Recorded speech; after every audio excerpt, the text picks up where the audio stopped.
Quote, "It's easier to stay on track because I can see change," unquote. Doral Casey, Lessons from a Personal Trainer, February 2014. Raise your hand if you have ever participated in any type of workout or fitness activity. Okay, most of you, everybody. I live 5 days a week on a strict schedule and a strict routine, and it's because I've been lifting for over 5 years and I want to get the maximum benefit out of my workout. Some people take working out for granted, and it's important that it's done correctly to obtain maximum benefits and to avoid injuries. In this speech, I'm going to talk about what those maximum benefits are and how to avoid those injuries. The benefits. Quote, "There's a sense of community that draws people to it," quote, said Brendan Morton, owner of CrossFit Neighborhood. So in my experience, I participated in CrossFit and I've done traditional weightlifting and I've ran and I've participated in sports. Well, a lot of it is the same in the sense of the aspect of community. They all kind of come together, and even when you're doing certain stuff and you're doing different activities, there's always going to be those same individuals in there, or same groups of people usually that you can kind of relate to and get to know over time. And that's part of the community aspect of fitness or working out together. Quote, "However, if someone is getting off the couch and participating in CrossFit or any other workout, they're being you're being active for about an hour a day. They're doing more exercise than about 96% of Americans, according to the CDC," unquote, and that is by Samantha Stonich. Another benefit about working out is higher motivation. The higher motivated you are, the more likely that you'll get a better benefit from that workout. So, having motivations can strengthen your thought process, and this is another quote. "There are days when I am physically, mentally drained, too tired to think, speak, or even move. Somehow I still manage to do it," unquote. That is by Andrea Royal, and she's a personal trainer, and the title is "Motivation to Keep Going on Those Days I Want to Give Up. It's hard, but it's worthwhile." And that was from March 6, 2014. Okay, and another part about this motivation aspect is to kind of defeat his or her battle with laziness. And I've had a lot of kind of difficult hardships with trying to overcome how lazy I really am. I'm very lazy when it comes to doing activities like this, but you really have to find it within yourself to kind of be more active, because it's not anybody else's job to get yourself fit, it's your job. So that is the main point about being motivated, is just being self-motivated. Okay, now that I taught you about the benefits, I'm going to teach you the negatives, which are the injuries, and how to kind of dodge those injuries. According to Science Behind Stretching, quote, "The warm-up should be loosen the joints and ligaments to increase the range of motion, thus preventing injuries at the start of an exercise," unquote. "Stretching is not just for your performance," quote. "It assesses your flexibility to pinpoint strengths and weaknesses," unquote. And that's Science Behind Stretching.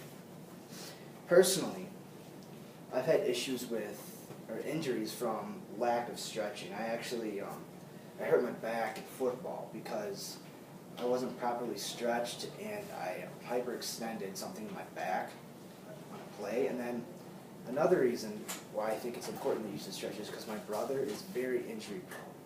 He's played in numerous sports over his career, in sports and physical activity, and he doesn't really take his time in his workout, so it really results in really bad injuries on his legs, because he's a really big runner. So he doesn't stretch his hamstrings or his legs as much as he should, and he's really suffered from that, and he hasn't gotten the benefits that he should have gotten. Quote, "Take your time. During strength training, move through the full range of motion with each rep, and breathe regularly to help lower your blood pressure and increase the blood supply to your brain," unquote. Now I want to go over these visual aids here that I have, and this is a full rep. See how he's going down? Do you guys see that? How his knees are over his chest is up, and it's over his eyes. Do you guys see that? Okay, and then he comes straight up, and then it's back down to that position. And the main part of this is a deadlift. This is a back workout, but you want to use both your legs and your back to do this because personally I've gotten hurt by doing this. If you put your back forward, which I have an example of that, or if your back is curled, kind of like a cat, I guess you can say, you'll actually damage your lower back, and it can actually be very painful. Another one, or example of a full rep, is pull up. You know how some people will just kind of, they go halfway? Oh, sorry about that. They go halfway on it. He's going all the way down and all the way up, which actually can help strengthen your back more and get you a better benefit out of the work. This is what not to do. This is what I was talking about kind of arching your back here. Same kind of deadlift lift. This will actually damage your lower back, and you don't want to do that because I've done it before and it's very painful. You want to keep your back straight opposed to bent. This is kind of funny, I thought. He's struggling. He's really struggling. And That's what I would do.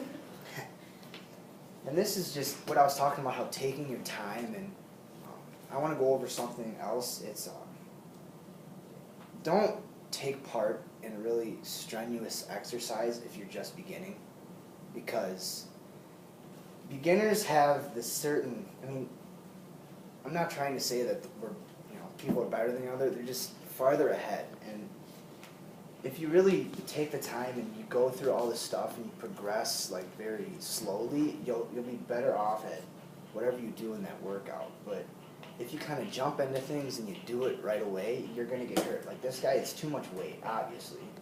And the two things that I want to kind of point out is, one, lifting this much weight and being off balance like that is not good for your muscles. It's not going to really help anything. And this much weight and it's kind of tilted like that, he's going to hurt his back because it's over his head and he can't support that. And third of all, it's too much weight, so it comes down and hits him right in the head. I mean, you're going to get hurt every time you do that. So it's very important that you kind of start where you need to start, not where everybody else is starting. And now we come to a conclusion, because fitness, there's definitely more positives than there is negatives, and they can help overcome obstacles in your life, believe it or not. The positives do outweigh the negatives, and both of them need to stress importance and attention. You can't just pay attention to one without paying attention to the other. You have to pay attention to both. Now that you know a lot or more about working out, I hope it helps to benefit you in your life to come. And one thing I want to add is, don't make excuses for yourself. In my opinion, the biggest obstacle you have to overcome is yourself and self-doubt. Thank you.